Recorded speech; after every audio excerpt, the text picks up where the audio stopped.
มืดอ่ะตอนนี้ตอนเที่ยงก็บอกจะเห็นนะจะดูนะจะไป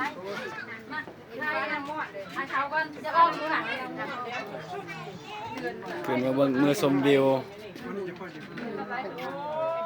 อยู่จุดชมวิวฝ่านางม่อนงามหลายอยู่ในเมืองเวียงไซ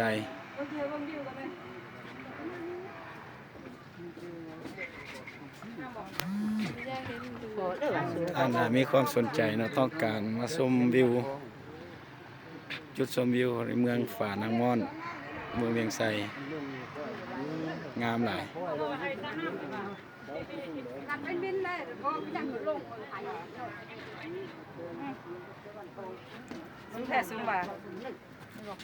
อันนี้สมาชิกขึ้นมาชมจุดชมวิวอยู่เมืองเวียงไซโอ้น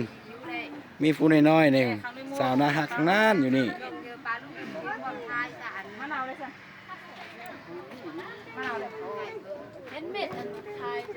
ไอ้กล้วยเลย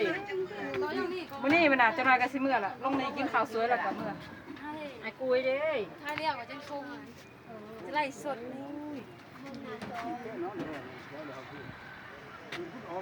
งามหลายงามหลาย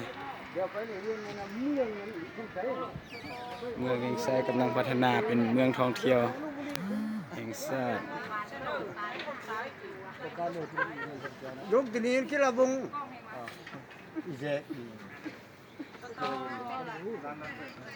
น้องสาวนี่หัวหน้าเด้หัวหน้าอีนี่แหละลูกหลานพบกันใหม่ในคลิปต่อไปเนาะสบายดีทุกท่านบายบาย